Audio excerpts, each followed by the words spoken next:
একবার একজন দরবেশ সাহেব রাস্তা দিয়ে যাচ্ছেন, প্রতিমধ্যে তিনি দেখতে পেলেন নদী থেকে এক কলসি পানি নিয়ে এক যুবতী সুন্দরী মেয়ে রাস্তা বেয়ে যেতেছে। দরবেশ সাহেব দাঁড়ায় গেলেন আর ওই যুবতীর দিকে এক নজরে তাকায় আছেন, চোখে পলক দেয় না। এরপরে যুবতী থমকে দাঁড়ায় গেল। আধা বুড়া মানুষ, দাড়ি অর্ধেক পাইকে গেছে, দেখতে দেখায় খুব বুজুর্গ মানুষ, কিন্তু রাস্তায় আমার একা পাইয়া এমনি করে তাকিয়ে আছে আর চোখ দিয়েও তো পানি পড়ে। ব্যাপারটা কি? দরবেশ কাঁদে কেন? প্রতিমধ্যে আমাকে একা পেয়ে দরবেশ কাঁদে কেন, তাকিয়ে আছে কেন? মহিলার চিন্তা জাগলো। শেখ সাদি রহমতুল্লাহ আলাইহি ঘটনা লিখেছেন, বাংলা কবিতার অনুবাদ করেছেন। একদা সুখদায়ক প্রমোদা বদন, দর্শন করি মম ঝরিল নয়ন। হেসে কহে সে রূপসী সবিস্ময় মন, কহ দেখি মহাশয় কহ কি কারণ। বিষয় বিরাগী তুমি ভুবনে প্রচার, কি হেতু জন্মিল তব মানস বিকার। যুবতী মেয়েটি বলছে, ওগো দরবেশ সাহেব, হুজুর সাহেব, আমি একটা যুবতী মেয়ে লোক, রাস্তায় আমাকে একা পেয়ে আপনি আমার দিকে তাকায় আছেন আর কাঁদতেছেন। এই বৃদ্ধ বয়সে ভীমরতি হলে কেন? আমাকে দেখে কাঁদেন কেন আর এক নজরে কেন তাকায়ছেন? কারণটা কি? কি কুমতলব আছে? দরবেশ সাহেব বলছেন, হেসে কহিলাম বালে করহ শ্রবণ, নেত্র ঝরে তবু হেতু ভেব না এমন। হে রূপসী মেয়ে, তোমার জন্য আমি কান্দি, একথা একবারও চিন্তা করো না। যে শিল্পী রচিল এই সুধাংশু বদন, তাহার তরে ঝরে নেত্র নয়নে জীবন। তোমার প্রেম পাওয়ার জন্যে তোমাকে দেখে লোবাতুর এবং কামুক হয়ে তোমার দিকে তাকায় কান্দি, একবারও ভেব না। আল্লাহর কসম, আমি কাঁদতেছি তোমার এত সুন্দর স্বাস্থ্য আর চেহারা যে আল্লাহ রাব্বুল আলামিন বানায় দিলেন, না জানি সেই আল্লাহ কত সুন্দর। যার সৃষ্টি এত সুন্দর সেই আল্লাহ রাব্বুল আলামিন না জানি কত সুন্দর। আল্লাহ পাক সেই সুন্দর আল্লাহ রাব্বুল আলামিনকে দেখার তৌফিক যেন আমরা পাই। জোরে কোন আমিন, আরো জোরে বলেন আমিন। আল্লাহ পাক বলছেন, আমি সুন্দর করে সব তৈরি করে দিয়েছি। বুঝবে তারা যারা চিন্তাশীল, যারা গবেষণা করে। ইন্না ফি খালকিস সামাওয়াতি ওয়াল আরদি ওয়া ইখতিলাফিল লাইলি ওয়ান নাহার লাআয়াতিন লিউলিল আলবাব। নিশ্চয়ই যারা নাকি জ্ঞানবান, তারা রাত এবং দিনের পরিবর্তন, আকাশ এবং জমিনের সৃষ্টি ইত্যাদির ব্যাপারে, এই সৃষ্টি নৈপুণ্যতার ব্যাপারে তারা চিন্তা করে, গবেষণা করে। রাত এবং দিনের পার্থক্য মানুষের জীবনকে জীবন পদ্ধতিকে দুই ভাগে বিভক্ত করেছে, রাত এবং দিন। দেখেন আল্লাহর রহমত এবং কুদরত সব জায়গায়। রাত এবং দিন মানুষের জীবন চলার পথকে, জীবন পদ্ধতিকে কয় ভাগে ভাগ করেছে? দুই ভাগ। আল্লাহ পাক বলেন, ওয়াজআলনাল লাইলা লিবাসান ওয়াজআলনান নাহারা মাআশা।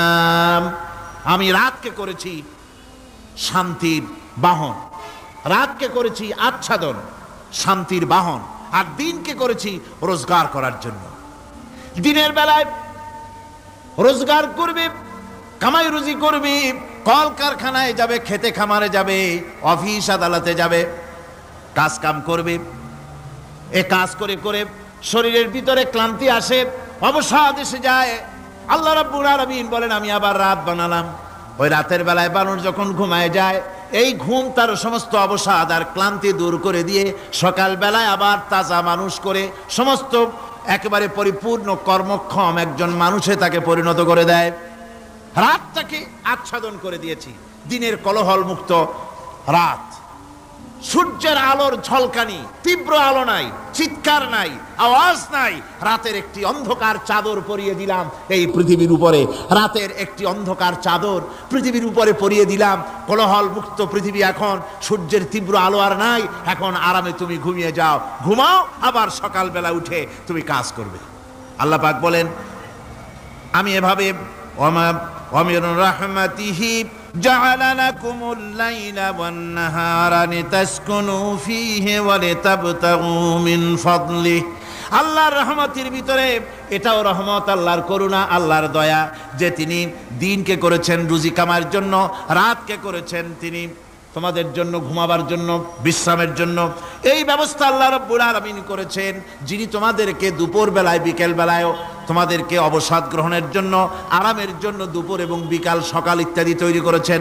কোরআন শরীফের ভিতরে আল্লাহ পাক এ সমস্ত কথাগুলি ব্যাখ্যা সহকারে বলে দিচ্ছেন যে আমার রহমত ওয়াসিআত রাহমাতি কুল্লে, সেই সমস্ত জিনিসের চতুর্দিকে তুমি যেখানে আছো তার চতুর্দিক আকাশ এবং জমিন আমার রহমত তোমাকে ঘিরে রেখেছে। এ কোরআন নাজিল করেছেন সেই আল্লাহ, সেই রহমান যার দয়া সর্বত্র ছড়িয়ে আছে।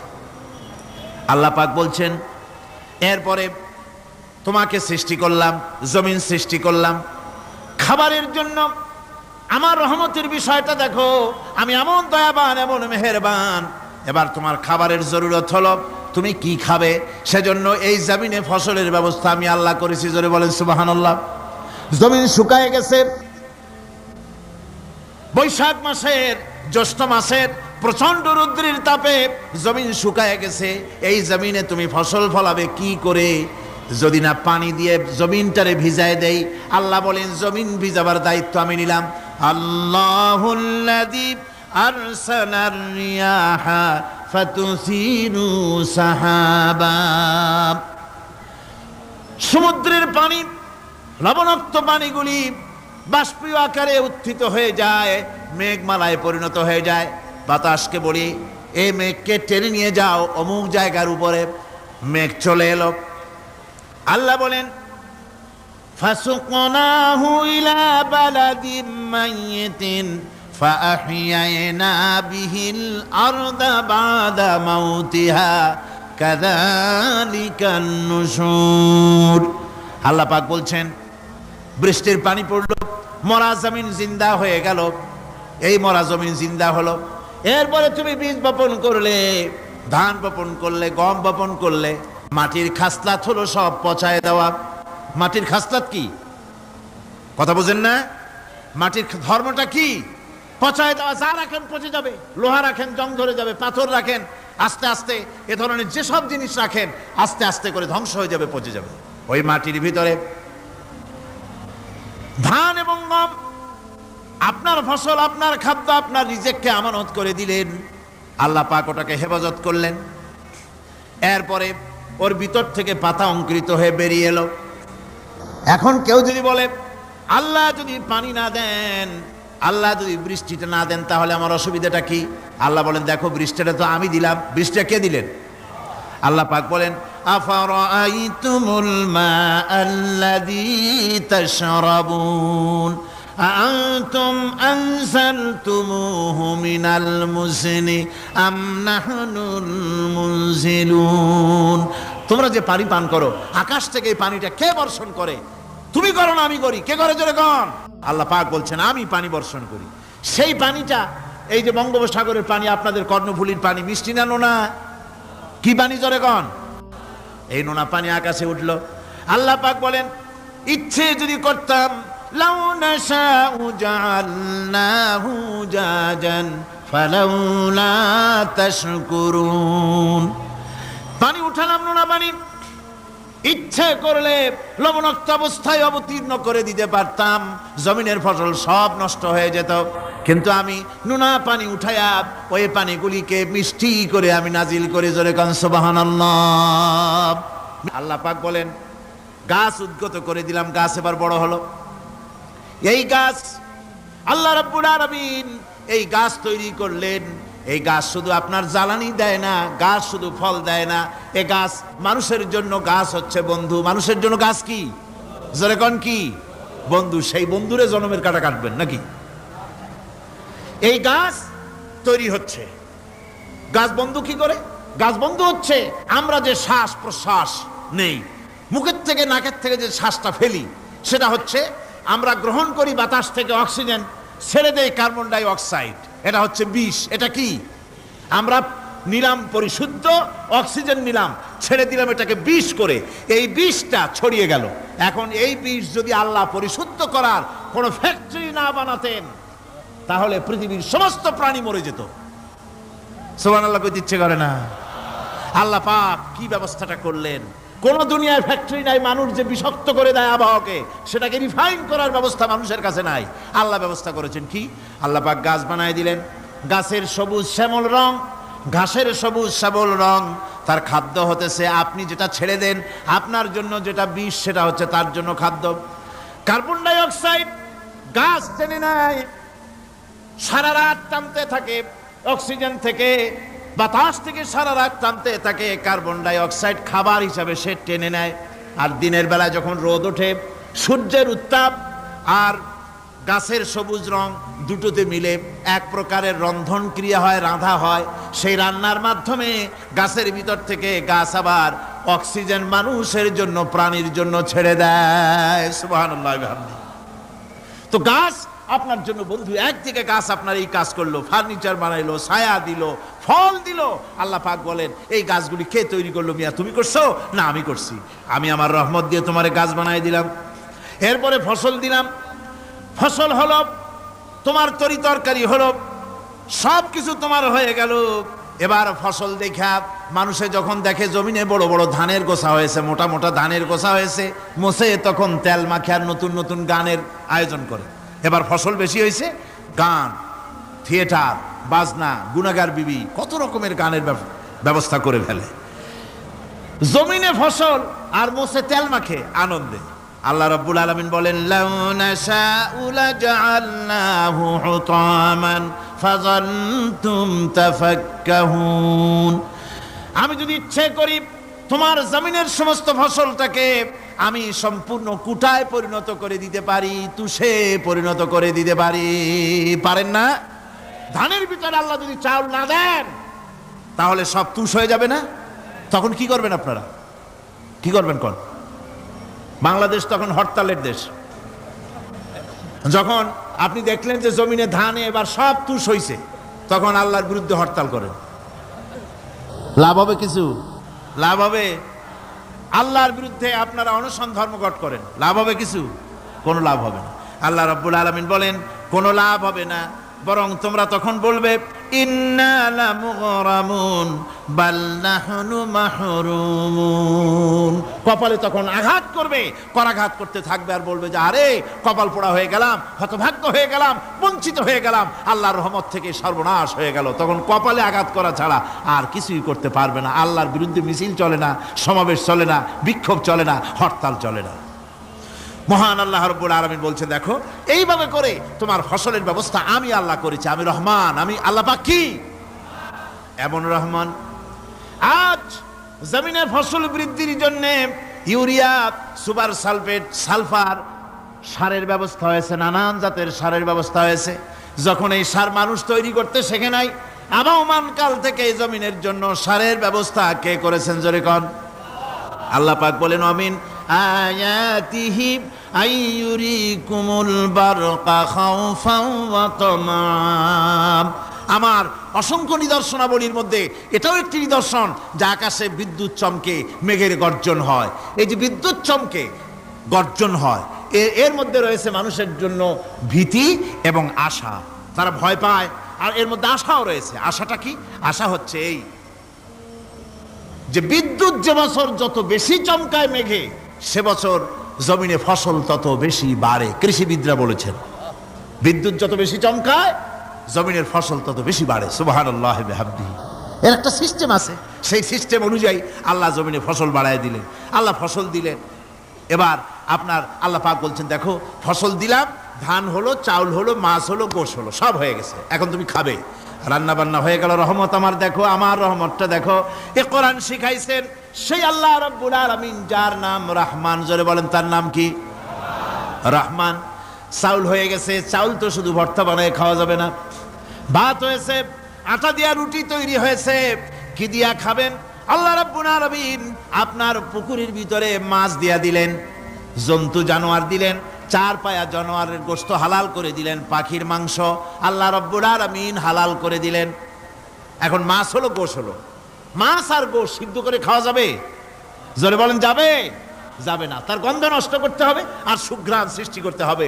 এই গন্ধ নষ্ট করে সুঘ্রাণ সৃষ্টি করার জন্য লবঙ্গ তৈরি করলেন কে? কথা কন না কেন? এলাচি কার? দারচিনি কার, লবণ কার, মরিচ কার, হলুদ কার, পেঁয়াজ কার? সুবহানাল্লাহ বিহামদি। এত নিয়ামত আল্লাহ রাব্বুল আলামিন বলেন, ওয়া ইন তাউদ্দু নি'মাতাল্লাহি লা তুহসুহা। আমার নিয়ামত গণনা করে করে আমার নিয়ামত গুণে শেষ করতে পারবে না, এত নিয়ামত আমি দান করেছি। এরপরে তরি তরকারি হলো, মাছ গোশ খেতে খেতে অস্থির হয়ে যাবে, তারপরে তরি তরকারি দিলাম, শাক সবজি দিলাম, সব কিছু আমি আল্লাহ রাব্বুল আলামিন দিয়েছি। আমার নাম রহমান, তোমার সমস্ত প্রয়োজন আমি দিয়েছি, মিটাই দিয়েছি। এবার তরি তরকারি হলো, আর মানুষ তরি তরকারি খাইলো, আল্লাহ শুকর আদায় করলো না। শুকর আদায় করে না। এত সুন্দর মজার কদু, সেই কদু খায়, আর কদু খাইয়া মোসে তাও মারে, আর বলে স্বাদের লাউ বানাইলো বৈরাগী। আল্লাহ শুকর আদায় করে, আল্লাহর নিয়ামতের শুকরিয়া আদায় করে না। পৃথিবীর বুকে এমন কোন বিচরণশীল জীব নাই যে জীবের রিস্কের দায়িত্ব আমি আল্লাহ গ্রহণ করি নাই। সমস্ত রিস্কের দায়িত্ব কে নিয়েছেন? চিল্লায় কোন?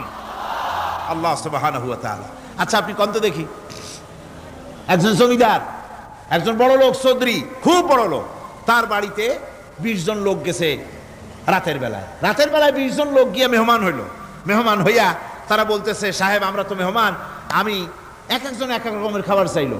একজনে বলল আমি হরিণ খাবো, আর একজনে কয় আমি মুরগি খাবো, আর একজনে বললো আমি খরগোশ খাবো, আর একজনে বললো আমি হাতি খাবো, আর একজনে বললো আমি ছাগল খাবো। 20 জন মানুষে 20 রকমের খাবার চাইলো। একজনে কয় বোয়াল মাছ খাবো, আর একজনে কয় রুই মাছ খাবো। 20 জনে 20 রকমের খাবার দাবি করলো। বলেন জমিদার তো বাড়ির ধারে, জমিদারের বাপ, সেও কি পারবে 20 জনকে 20 রকমের খাবার পরিবেশন করতে? কোন প্রস্তুতি ছাড়া পারবে? কোন প্রস্তুতি ছাড়া জমিদার হোক, রাজা বাদশাহ হোক, 20 জন মানুষের খাবার 20 রকমের দিতে পারে না। আর আল্লাহ এমন রহমান, এই পৃথিবীর লক্ষ কোটি কোটি জাতির প্রাণীকে কোটি কোটি রকমের খাবার আল্লাহ রাব্বুল আলামিন পরিবেশন করতেছেন। সাপের খাবার একরকম, ব্যাঙের খাবার আর এক রকম। ব্যাঙে যা খায় সাপে তা খায় না, সাপে যা খায় ব্যাঙে তা খায় না।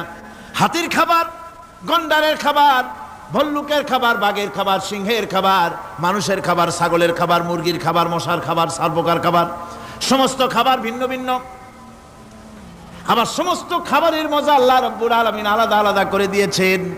এমন রহমান, আপনার পেট ভরবেন শুধু স্বাস্থ্য বানাবার জন্য, পেট ভরে খাওয়া দরকারটা ছিল। আল্লাহ পাক দেখলেন যে না, শুধু পেট ভরলে তো এরকম খাইতে চাইবে না, তাই আল্লাহ রাব্বুল আলামিন জিহ্বা দিয়ে দিলেন যাতে করে মজা লাগে আর খায়। সব রকমের মজা, এক এক গোশতে, এক এক মাছে, এক এক তরকারিতে এক এক রকম মজা না, সব রকম মজা, সব একরকম মজা, ভিন্ন ভিন্ন রকমের মজা। আল্লাহ পাক বলেন আমি রহমান, দেখো আমি কিভাবে খাওয়াই। ওয়া কাইয়্যিম মিন দাব্বাতিন লা তাহমিলু রিজকুহা আল্লাহু ইয়ারযুকুহা ওয়া ইয়্যাকুম। এই পৃথিবীতে এমন অনেক বিচরণশীল জীব আছে যে প্রাণীরা নিজের জন্য কোনো সঞ্চয় করে না, সঞ্চয় করে শুধুমাত্র পৃথিবীর মানুষ। আর পিঁপড়ায় কিছু সঞ্চয় করে। অন্যান্য বহু প্রাণী আছে যাদের কোনো সঞ্চয় নাই। কি বলেন, পাতিশিয়ালের কোনো ব্যাংকে অ্যাকাউন্ট আছে নাকি? না। শীতের মৌসুমে পাতিশিয়াল আইসা ব্যাংকের ম্যানেজারকে বলে না যে কয়েকটা মুরগি আনছি, আমার নামে একটা অ্যাকাউন্ট ওপেন করেন, বৃষ্টির সময় আমি যেন ওগুলো উঠাইয়া পাইকারি দরে খাইতে পারি। ওর কোনো খাবার নাই, সঞ্চয় নাই। এ ধরনের পাখির সঞ্চয় নাই, পশুর সঞ্চয় নাই। মহান আল্লাহ রাব্বুল আলামিন তিনি বলছেন, সকালবেলায় পাখি তার বাসা দিয়া ক্ষুধার্ত পেট নিয়ে পাখিগুলি উড়ে চলে যায়। সাপ তার গর্ত থেকে বের হয় খালি পেটে, পাতি শ্রীগল খাঁটি পেট নিয়ে গর্ত থেকে বেরিয়ে যায়। তিমির মতো অত বড় প্রকাণ্ড প্রাণী, হাতির মতো প্রকাণ্ড প্রাণী, গরিলা, শিম্পাঞ্জি, ওরাংওটাং, পিঁপড়া থেকে শুরু করে নিয়ে প্রকাণ্ড তিমি পর্যন্ত সমস্ত প্রাণীগুলি সকালবেলায় খালি পেটে বেরিয়ে যায়। সারাদিন ঘোরাঘুরির পর আল্লাহ সুবহানাহু ওয়া তাআলা বলেন, সন্ধ্যাবেলায় সমস্ত প্রাণীর পেটগুলি ভরে আমি আল্লাহ তাদের বাসায় ফিরাইয়া দেই। আমি রহমান, এভাবে করে আমি আল্লাহ রাব্বুল আলামিন খাবারের বন্দোবস্ত করি, পড়ার বন্দোবস্ত করি, থাকার ব্যবস্থা করি। ইয়া আইয়ুহান নাসু যকুরু নি'মাতাল্লাহি আলাইকুম হাল মিন খালিকিন গায়রুল্লাহ ইয়ারযুকুকুম মিনাস সামাই ওয়াল আরদ।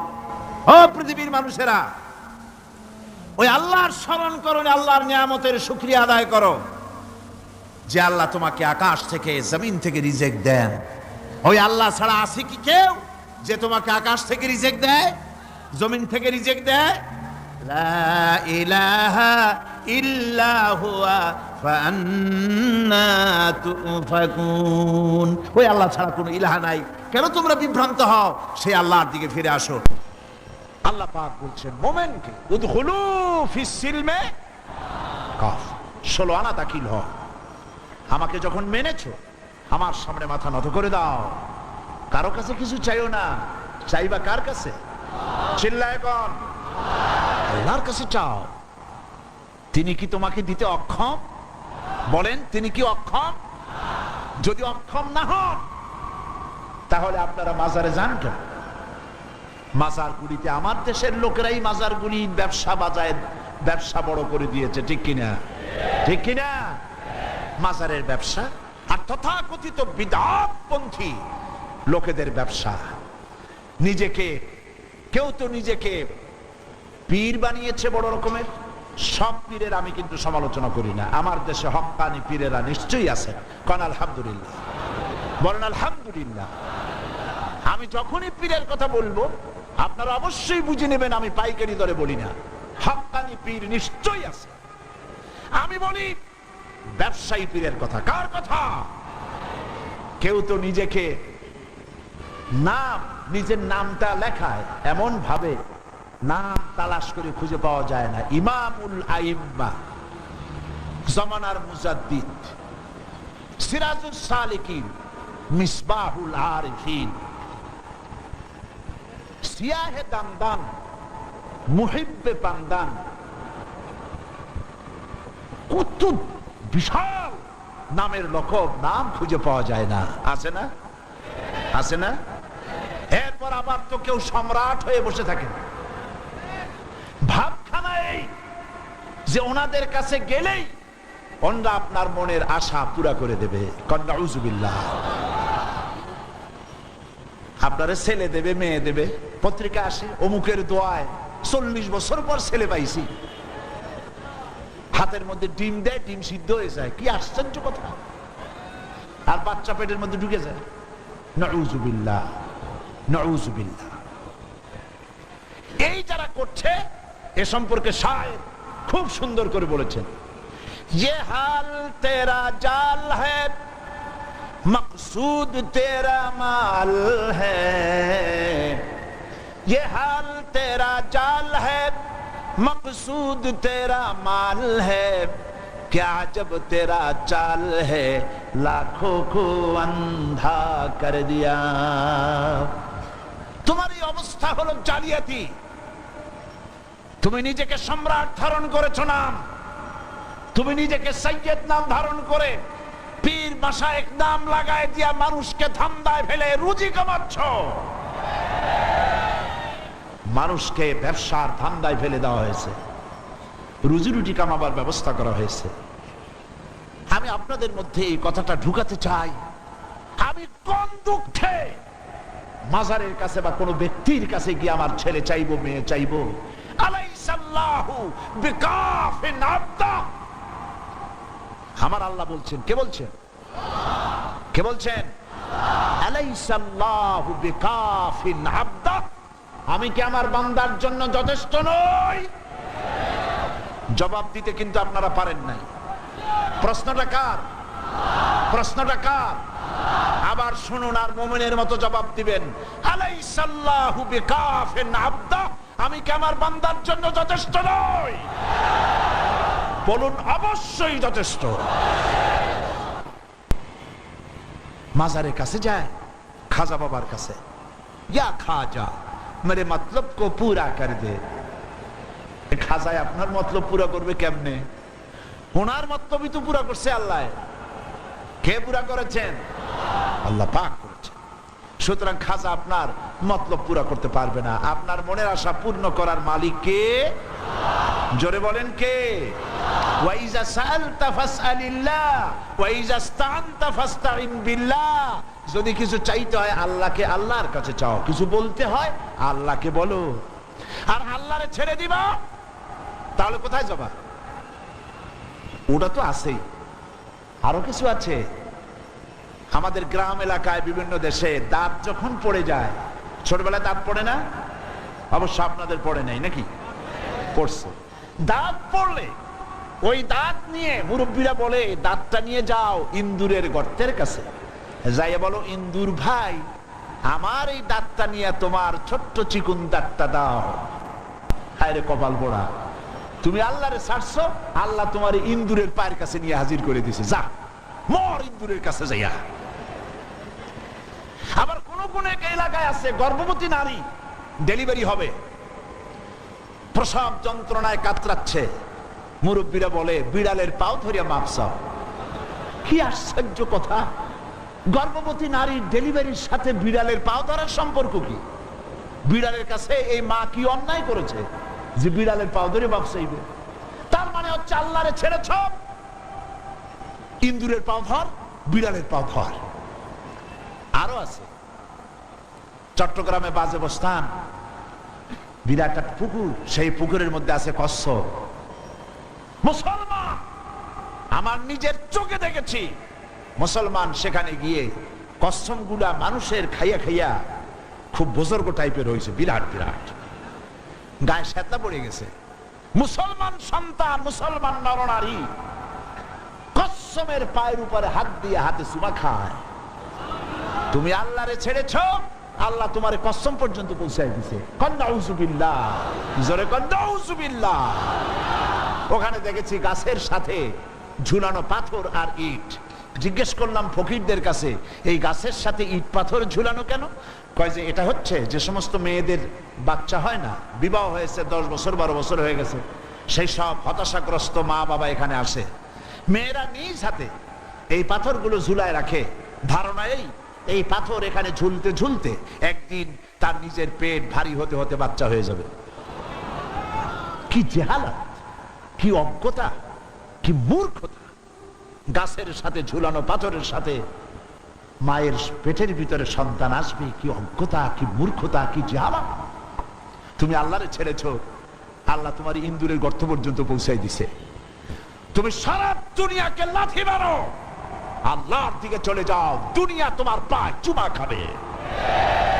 সুবহানাল্লাহ কও। আল্লাহর কাছে যাও, আল্লাহর কাছে যাও। ওয়াইজা সাআলতা ফাসআলিল্লাহ, কিছু চাইলে আল্লাহর কাছে চাইবে, কিছু বললে আল্লাহর কাছে বলবে। আমার দেশে বহুত মাজার আছে, এই মাজারগুলি দিয়ে ব্যবসা করা হয়। মাজারের চতুর্দিকে লোক বসে থাকে, কি সব লোক, মাথায় বিরাট জট, গায়ে সালার চট, আরো আছে লোহার শিকল, আছে না? গাঁজা খায়। কয় খাজা বাবা গাঁজা খাবা, গাঁজা না খাইলে তুমি কোন ডাইলের বাবা? নাউযুবিল্লাহ। এমন মাজারও আছে বাংলাদেশে যেই মাজার গুলিতে মুদ্দারি নাই, সাইনবোর্ড লাগানো হয়েছে হযরত পথিক শাহ রহমাতুল্লাহ আলাইহির মাজার। কোন পথিক কবে মরছে আল্লাহই জানে। আপনারা আমার কথা বিশ্বাস করুন, চট্টগ্রামের কুমিরা সীতাকুণ্ডের পাশে যাওয়ার সময় দেখেন কুমিরা হাই স্কুল, রাস্তার ধারেই একটা কবর, বিরাট সাইনবোর্ড, হযরত ডাল চাইল রহমাতুল্লাহ আলাইহির মাজার। দেখেন আপনারা, যাওয়ার সময় বাম দিকে পড়বে, আসার সময় ডান দিকে পড়বে। আমি সেখানে মাহফিল করছিলাম, বললাম আপনারা খালি ডাইলি চালু খিচুড়ি খান, এবার আরেকটা মাজার বানায়া সেখানে সাইনবোর্ড লাগান হযরত মাছ তরকারি গোশত রহমাতুল্লাহ আলাইহির মাজার, তাহলে কিছুটা রুচির পরিবর্তন হইব। হাজি মাজারে কিছু চাওয়ার নাই, মাজারে কিছু দেওয়ার আছে। কি দিবেন? টাকা? জবাব দেন। টাকা, চাদর, আগরবাতি, মোমবাতি, মান্নত, কি দিবেন? দোয়া। দোয়া